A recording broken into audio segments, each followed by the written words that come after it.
স্বাগত ভোটের ট্রেনের ২১০তম পর্বে আপনার সঙ্গে আছি আমি আজহার লিমন। আজকের ভোটের ট্রেনে যথারীতি ভোট নির্বাচন সামনে রেখে সংস্কার প্রসঙ্গ নিয়ে আলোচনা করব। তার আগে চলুন দেখে নেই ভোট, নির্বাচন এবং নির্বাচনের আগে সংস্কার প্রসঙ্গে কী কী আলোচনা হয়েছে সেগুলো। রাজনীতির মাঠে আজও বাকযুদ্ধ দেখা যাচ্ছে রাজনৈতিক দলগুলোর মধ্যে। জুলাই সনদ ঘোষণাপত্র নিয়ে পাল্টাপাল্টি মন্তব্য করতে দেখা গেছে দলগুলোকে। আমরা যেটা দেখছি যে আজকে নির্বাচন পদ্ধতি নিয়ে কথা বলেছেন বিএনপির স্থায়ী কমিটির সদস্য সালাউদ্দিন আহমেদ। উনি বলেছেন যে পিআর পদ্ধতির নির্বাচন পৃথিবীর কয়েকটি দেশে থাকলেও এই পদ্ধতি যথাযথ নয়। জামাতের আমির ডক্টর শফিকুর রহমান উনি বলছেন আগামীতে যে কোনো ফ্যাসিবাদের বিরুদ্ধে কঠোর প্রতিরোধ গড়ে তুলতে হবে। নাহিদ ইসলাম উনি বলছেন জুলাই ঘোষণাপত্র নিয়ে টালবাহানা হচ্ছে, পুরনো খেলায় নতুন প্লেয়ার নয়, খেলার নিয়ম বদলাতে এসেছি। আর নাগরিক ঐক্যের মাহমুদুর রহমান মান্না বলছেন ভালো নির্বাচন আয়োজন করতেই পারা হবে বড় সংস্কার। এসব নিয়ে আমাদের যুক্ত হওয়া অতিথির সঙ্গে কথা বলবো। বরিশাল থেকে আজ ভোটের ট্রেনে আমাদের সঙ্গে যুক্ত আছেন বাংলাদেশ জামায়াত ইসলামের সহকারী secretary general advocate Moazzem Hossain Helal. সরাসরি যুক্ত হচ্ছে তার সঙ্গে। হেলাল ভাই, আপনাকে স্বাগত আজকের ভোটের ট্রেনে। শুরুতেই আপনাদের আমির যে মন্তব্যটি করেছেন সেই বক্তব্যের মন্তব্য নিয়ে আমাদের আজকের শো শুরু করি। উনি বললেন যে আগামীতে যে কোনো ফ্যাসিবাদের বিরুদ্ধে কঠোর প্রতিরোধ গড়ে তুলতে হবে। মানে মোয়াজ্জেম ভাই, আমরা যেটা বুঝি যে ফ্যাসিবাদ ব্যাপারটা তো ক্ষমতার সাথে সম্পর্কিত। মানে এর মানে কি, মানে আপনারা ক্ষমতায় যেতে চান না, নাকি ক্ষমতায় যাওয়ার আত্মবিশ্বাস রাখেন না, নাকি এর মানে এইটা বোঝাইতেছে যে যারা ক্ষমতায় যাবে তারা ফ্যাসিবাদ হয়ে উঠতে পারে, এরকম একটা শঙ্কা করছেন? মানে সেই ক্ষেত্রে কি আপনারা বিরোধী দল হওয়ার স্বপ্ন দেখছেন নাকি? আসসালামু আলাইকুম রহমতুল্লাহ। এখন টিভির সমস্ত দর্শক শ্রোতাকে সালাম এবং শুভেচ্ছা। আপনাকেও শুভেচ্ছা জানাই। আমাদের আমিরের বক্তব্য সহ জি, আপনাকে শুনতে পাচ্ছি আমরা, আপনি বলুন। মিডিয়ায় এসছে, হ্যাঁ, মিডিয়ায় এসছে। এটা অত্যন্ত পরিষ্কার কথা, ফ্যাসিজম তৈরি হয় ক্ষমতায় গিয়েই। কিন্তু সেই নির্বাচন যদি যথাযথ না হয় তাহলে জনগণের প্রতিনিধি আসতে পারে না। নির্বাচন ৮ সালে হয়েছিল, 14 সালে ছিনায় নিয়ে গেছে, তারপরে 18 এবং 24-এ ছিনায় নিয়ে গেছে। এইভাবেই ফ্যাসিজমের তৈরি হয়েছিল। তো আমাদের আমির সাহেব যথার্থই বলেছেন যে এমন নির্বাচন পদ্ধতি করতে হবে যেন এইরকম ক্ষমতা এসে কেউ কোনো ধরনের ফ্যাসিস্ট হয়ে উঠতে না পারে। বাংলাদেশে জামাত ইসলামী একটি রাজনৈতিক দল এবং দীর্ঘ প্রাচীন রাজনৈতিক দল হিসেবে দেশের মানুষের কল্যাণে সে কাজ করেছে। বাংলাদেশে যতগুলো গ্রহণযোগ্য নির্বাচন হয়েছে সব জায়গায় জামাত ইসলামীর অংশগ্রহণ ছিল এবং প্রতিনিধিত্ব ছিল। জামাত ইসলামী মন্ত্রী পর্যায় থেকে শুরু করে মেম্বার পর্যন্ত জামাত ইসলামের যত প্রতিনিধি আছে তারা দেশের মানুষের কল্যাণে কাজ করছে। না মোয়াজ্জেম ভাই, ঠিক আছে, এগুলো আপনি বলছেন, কিন্তু আমাদের যে প্রশ্নটা সেটা বলে যে মানে আপনার আমির বা আপনারা যেটা বলছেন যে ভবিষ্যতে কেউ ক্ষমতায় এসে যাতে ফ্যাসিস্ট হয়ে না উঠতে পারে। মানে জামাত যেহেতু এবার আমরা যে যতটা জানি যে একটা ইলেকশন করবে, তারা হয়তো পুরো দেশেই তারা প্রার্থী দেবে, তো সেক্ষেত্রে তো জামাতও মানে ক্ষমতায় আসতে পারে। তাহলে জামাতের বিরুদ্ধে জামাতের হুমকি হয়ে গেল না নাকি?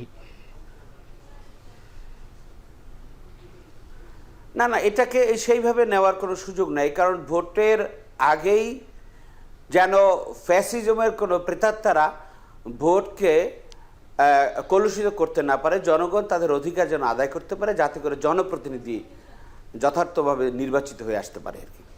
না, কিন্তু সেক্ষেত্রে তাহলে এটা কেন জামাত বলছে যে ভবিষ্যতে কেউ ক্ষমতায় এসে যাতে ফ্যাসিবাদী হয়ে না উঠতে পারে তার বিরুদ্ধে আপনারা লড়াই জারি রাখবেন, অব্যাহত রাখবেন? মানে তাহলে কি মানে অন্য কেউ ক্ষমতায় আসছে সেজন্য তো আমরা বলেছি যে না, এটাকে ওভাবে মিন করার কথা। আমরা বলছি সংস্কার হতে হবে, বিচার হতে হবে, পিআর পদ্ধতির নির্বাচন করা দাবি করা হয়েছে এবং বাংলাদেশের অধিকাংশ রাজনৈতিক দল সেগুলো সমর্থন করছে। এবং সেই সাথে আমরা আরও আমাদের কথা হচ্ছে যে দেশের স্থানীয় নির্বাচনগুলো আগেভাগে করে নেওয়া এবং এটাকে অন্তর্বর্তীকালীন সরকার এবং কেয়ারটেকার সরকার ফর্মুলার মধ্যে এটা নিয়ে আসা। এবং সেই সাথে আপনারা লক্ষ্য করেছেন যে বাংলাদেশের যে সংস্কার পদ্ধতির নির্বাচনে সংস্কার আলোচনা চলছে, ঐক্যমত্য কমিশনে আলোচনা চলছে, সেই সমস্ত জায়গাগুলোতে বাংলাদেশে একটি অবাধ এবং গণতান্ত্রিক পরিবেশ থাকুক, নির্বাচন সহ আইনাঙ্গন, বিচারাঙ্গন, তারপরে দেশের শিক্ষাঙ্গন সহ সব ক্ষেত্রে একটা আমূল সংস্কার আপনারা চাইছেন, এটা আপনাদের নেতা নেত্রীদের বক্তব্য বিবৃতিতে বোঝা যাচ্ছে। মজ্জেম ভাই, এই পিআর পদ্ধতি নিয়ে আমরা কথা বলবো, তার আগে সেটা যদি করা হয় আমি একটু বলি একটু। জি জি জি, প্লিজ প্লিজ বলুন। জি বলুন প্লিজ। আচ্ছা, যে এটা যদি মানে হয় ঐক্যমত্য কমিশনের যে সমস্ত জিনিসগুলো অধিকাংশ রাজনৈতিক দল একমত হয়েছে এবং সেক্ষেত্রে বিশেষভাবে প্রধানমন্ত্রীর ক্ষমতা, তারপরে আপনার সাংবিধানিক নিয়োগ কমিটি এবং সংবিধিবদ্ধ নিয়োগ কমিটি যেটা করা হয়েছে, এভাবে হলে কেউই দেশের জনগণের জন্য ভবিষ্যতে সমস্যা তৈরি করার মতো কোনো অবস্থান পাবে না। এটাই আমাদের আমির জামাত বলেছেন, বা আমি মনে করি সেটা করলেই কোনো ফ্যাসিজম আর দেশে আসতে পারবে না। জামাত ইসলামী একটি রাজনৈতিক দল, জামাতের জন্য যেটা প্রযোজ্য অন্যান্য দলের জন্য একইভাবে যেন প্রযোজ্য হয় সেটা। মজ্জেম ভাই, আমরা পিআর নিয়ে আলোচনা করব, যেহেতু এই বিএনপির স্থায়ী কমিটির একজন বড় নেতা, উনিও পিআর নিয়ে কথা বলেছেন। তার আগে এই পার্টটা একটু শেষ করি, মানে যেটা আমরা বলছি যে আপনারা কেন ফ্যাসিবাদের শঙ্কা করছেন একটা বিষয়, আরেকটা হলো যে আপনারা মানে কেমন ফলাফল আশা করছেন এই নির্বাচনকে সামনে রেখে। গণঅভ্যুত্থানের পর একটা নির্বাচন হবে, আপনারা বলছেন আপনারা দীর্ঘদিন সুযোগ পাননি, মানে জামাত বিরোধী দল হচ্ছে, এরকম একটা আলোচনাও তো আছে মাঠে। আপনাদের অবস্থানটা কি, আপনাদের স্বপ্ন বা লক্ষ্যটা কেমন? আমরা আশা করি ইনশাআল্লাহ দেশের মানুষ এবার পরিবর্তনের পক্ষে এবং বাংলাদেশে যেন চরিত্রের পরিবর্তনের হয়, নীতি এবং আদর্শের পরিবর্তন হয় এবং একটি মানবিক বাংলাদেশ গড়ে ওঠে।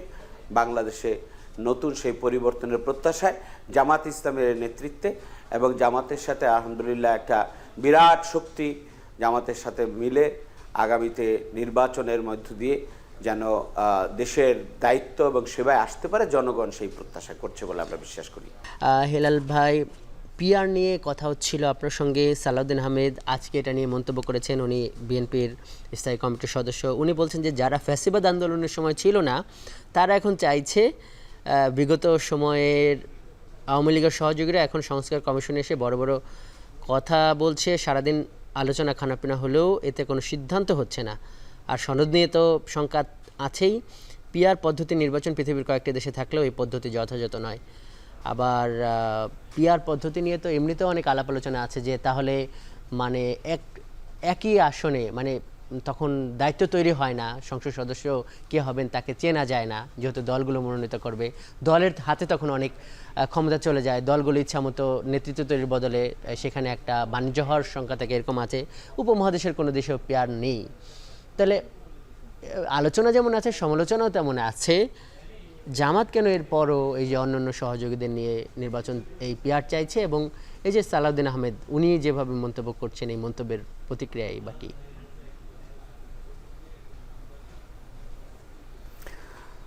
দেখুন, প্রত্যেকেরই একটা আলাদা তার মত সে ব্যক্ত করতে পারে, কিন্তু একটা দেশে নতুন একটা পদ্ধতি আসতে পারবে না এবং আসলে সেটা নিয়ে আশঙ্কা তৈরি হবে এমন কোনো চিন্তা না করা ভালো। কারণ পিআর পদ্ধতি সারা পৃথিবীর 90-91টা দেশে আছে। বাংলাদেশে একসময় কেয়ারটেকার ফর্মুলা ছিল না, পৃথিবীতে বাংলাদেশেই প্রথম কেয়ারটেকার ফর্মুলা কার্যকরী হয় এবং বাংলাদেশে জামাত ইসলামী সেটা তৈরি করেছে। আলহামদুলিল্লাহ বাংলাদেশে সব রাজনৈতিক দল আওয়ামী লীগ সহ এটাকে মেনে নিয়েছে এবং এখন প্রমাণিত হয়েছে যে কেয়ারটেকার সরকার ফর্মুলাই একটি অবাধ গণতান্ত্রিক নির্বাচনের জন্য সবচেয়ে কার্যকর একটা মানে পদ্ধতি এবং রক্ষা কবচ, এবং বিগত 3টি নির্বাচন সেভাবে হয় নাই। তো এখন বাংলাদেশ তো এটাকে সারা পৃথিবীতে একটা নজির স্থাপন করছে। একসময় আমাদের উপমহাদেশে কোনো নির্বাচন ছিল না, তো সে পরবর্তীতে আমরা নির্বাচন ব্যবস্থা গ্রহণ করেছি। এখন নির্বাচন ব্যবস্থার মধ্যে পিয়ার একটা সিস্টেম, সেটা হচ্ছে মানে প্রপোর্শনেট রিপ্রেজেন্টেশন। এই প্রপোর্শনেট রিপ্রেজেন্টেশন যেটা আছে, যে প্রত্যেক ভোটারের ভোটের মূল্য সেখানে নিশ্চিত করা হয়। বাংলাদেশে 30% ভোট পেয়ে যদি 210-20 আসন পাওয়া হয়, তাহলে 70% মানুষের কিন্তু মূল্যায়ন হয় না। জামাত ইসলামী এই জিনিসটা যথার্থই, এবং জামাতের সাথে বাংলাদেশে আরো অধিকাংশ রাজনৈতিক দল, শুধুমাত্র একটি রাজনৈতিক দল আনেন না। হ্যাঁ, সেটা দেখা যাচ্ছে। যেমন ইসলামী আন্দোলন একটা বড় সমাবেশ করলো এই দাবিতে, সেইখানে বিএনপি বাদে মোটামুটি সবাই ছিল যারা পিআর চায়, বা আপনারাও ছিলেন। কিন্তু এই যে এপিপি মানে ফার্স্ট পাস পজিশন, মানে এটাও তো একটা গণতান্ত্রিক পদ্ধতি। মানে ওই এপিপি পদ্ধতি বা বর্তমানে যে প্রচলিত নির্বাচন পদ্ধতি, যে যেই সব থেকে বেশি ভোট পাবে একটা কনস্টিটিউয়েন্সি থেকে, সংসদে আসন থেকে, তারাই জিতে আসবে। মানে আপনারা এইভাবে জিতে আসতে পারবেন না বলেই কি পিআর চাচ্ছেন?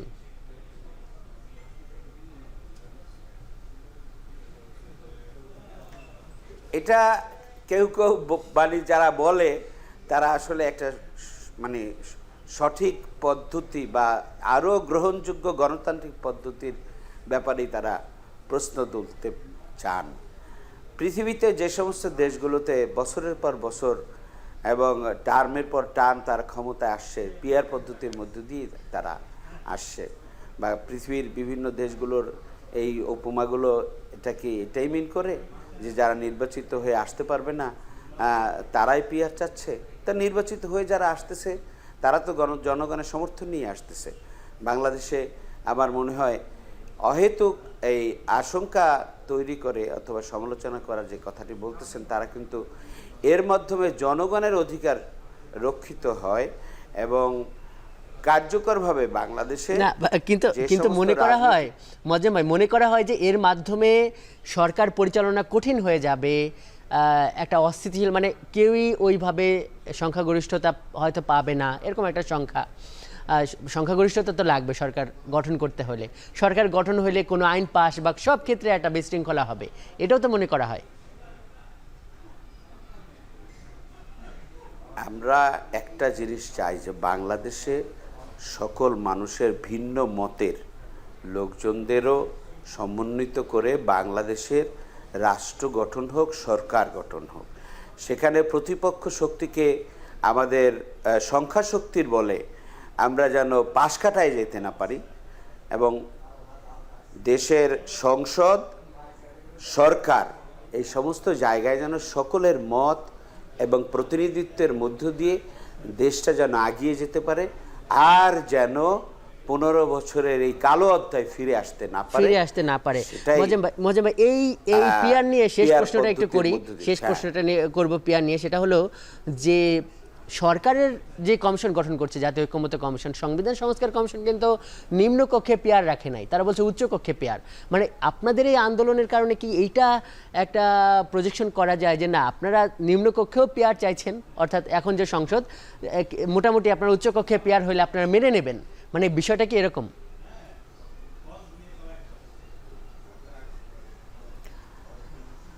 প্রাথমিকভাবে তো ঐক্যমত্য কমিশনে মানে সংসদীয় আসনে ব্যক্তিকেন্দ্রিক নির্বাচনটাকে মেনে নিয়ে উচ্চ কক্ষে পিআরের কথাটি মনে হয় যতদূর আলোচনা হয়েছে, যে এখন উচ্চ কক্ষে তো 100 আসনের ব্যাপারে সবাই একমত হয়েছে, বিশেষভাবে মহিলা আসন সহ 100 আসনের ব্যাপারে কথা হয়েছে। সেখানে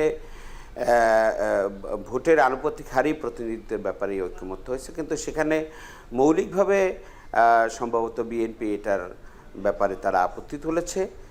তো এটার ব্যাপারে আরও কথাবার্তা হবে। আমরা আশা করি যে সবাই মিলে ঐক্যমত্যের ভিত্তিতে পিআরের অন্তত একটা অবস্থান যেন মানে জাতি দেখতে পায়, যেটা বলা হচ্ছে যে এটা আর কোনোদিন পরীক্ষা নিরীক্ষা হয় নাই। উচ্চকক্ষে আসলেও তো সেটা হয়, হ্যাঁ, যাতে করে দেখা যাচ্ছে যে উচ্চকক্ষে যারা নির্বাচিত হয়ে আসলেন সেখানে দলীয় প্রতিনিধিত্ব থাকলো, পেশাজীবীদের প্রতিনিধিত্ব থাকলো, মহিলাদের প্রতিনিধিত্ব থাকলো। এটা পিআরের মাধ্যমে আসলে তাহলেও একটা রিপ্রেজেন্টেশন, সংখ্যানুপাতিক। আমরা শেষ প্রান্তে আছি। যেই প্রশ্নটা একদম শেষ প্রান্তে আপনাকে করতে চাই সবশেষ, সেটা হলো যে এখন আমরা দেখছি যে ফ্যাসিবাদ বিরোধী যে শক্তিগুলো ছিল, এই জামাত বিএনপির একটা দীর্ঘদিনের সখ্যতা দেখেছি আমরা রাজনীতির মাঠে। এনসিপি তারাও অভ্যুত্থানের পক্ষের শক্তি, কিন্তু সবার মধ্যে পাল্টাপাল্টি কথাবার্তা দেখা যাচ্ছে। নির্বাচন সংস্কার, মৌলিক সংস্কারের অনেক ব্যাপারে কিন্তু বেশ দূরত্ব। এই যে একটা সাংবিধানিক কাউন্সিল বা নিয়োগ কমিটি গঠন, তারপর এই যে উচ্চকক্ষের সংখ্যানুপাতিক, হ্যাঁ, এই ধরনের অনেক কিছু বিষয় আছে। আসলে এর থেকে আসলে পরিত্রাণের উপায় কি? কেউ কেউ বলছে, যেমন গতকাল জামাতের আমির বলেছে যে এইভাবে একটা ভালো নির্বাচন আশা করা যায় না, যেন তেন নির্বাচনে নয়, মৌলিক সংস্কারের পর ভালো নির্বাচন আদায় করেই ছাড়বো। মানে একটা হুমকি পাল্টা হুমকি। এনসিপি বলতেছে তারা নির্বাচনে যাবে না। মানে এখানে জামাত আসলে কতটুকু ছাড় দিবে? ছাড় তো দিতে হবে। মানে ধরেন যে এই আনুপাতিক নির্বাচন এগুলো থেকে কি বেরোয় আসতে পারবে, ছাড় দিতে পারবে? মানে আসলে এই সংকটের উত্তরণের উপায়টা কি হবে? দেখেন, ঐক্যমত্য কমিশনে আলোচনার মধ্যে দিয়ে অনেকগুলোই কিন্তু ঐক্যমত্য হয়েছে যে প্রধানমন্ত্রীর ক্ষমতার সময়টা এখন মোটামুটি সবাই একমত। আর ওই ব্যাপারে তারা একটা শর্ত দিয়েছেন। তা আমরা মনে করি যে আরও আলোচনার সুযোগ যখন আছে তখন এটার ব্যাপারে হয়তো একমত হবে। যদি তারপরেও একমত না হয়, এখানে অন্তর্বর্তীকালীন সরকার আছেন, ঐক্যমত্য কমিশনের যারা আছেন তারা চিন্তা করবেন। তারপরে দেশের জনগণ আছে এবং বহু ধরনের অপশন চিন্তা ভাবনা করে দেশের জনগণ সামনে রাখবে। তো সেই সাথে দেশের জনমতও নিতে পারবেন। এবং ঐক্যমত্য কমিশন তো বলেছে যে তারা সব কিছু জাতির সামনে তুলে ধরবে। তাহলে জাতির কাছেও মতামত নেওয়ার কোনো সুযোগ থাকতে পারে। তবে সবাই মিলেই সেই সিদ্ধান্ত নিয়ে মজে ভাই, শেষ হ্যাঁ অথবা না, হ্যাঁ অথবা না, একটা উত্তর আপনার কাছ থেকে নেই শেষ মুহূর্ত। তো সেটা হলো যে বিএনপি বলছে যে যার যা সংস্কারের দাবি এগুলো তাদের ইশতেহারে থাক এবং ভোটের মাঠেই লড়াই হোক, কোন সংস্কারটা হবে কোন সংস্কারটা হবে না। এইটাকে আপনারা কিভাবে দেখেন? জামাত ইসলামী সহ অন্যান্য সবাই আছে, সকলের বিবেচনাকে সামনে নিয়ে এবং দেশের জনগণের মতামতকে সামনে নিয়ে বর্তমান অন্তর্বর্তীকালীন সরকারের উপরে যে দায়িত্ব আছে সেই দায়িত্ব তারা পালন করতে গিয়ে যেটা ভালো মনে করা দরকার সেটা করবেন বলে আমরা আশা করি এবং সমস্যার সমাধান হবে ইনশাআল্লাহ। অনেক ধন্যবাদ অ্যাডভোকেট মোয়াজ্জেম হোসেন হেলাল আমাদের সঙ্গে যোগ দেবার জন্য। দর্শক, এই ছিল আজকের ভোটের ট্রেনে। এতক্ষণ সঙ্গে থাকার জন্য ধন্যবাদ।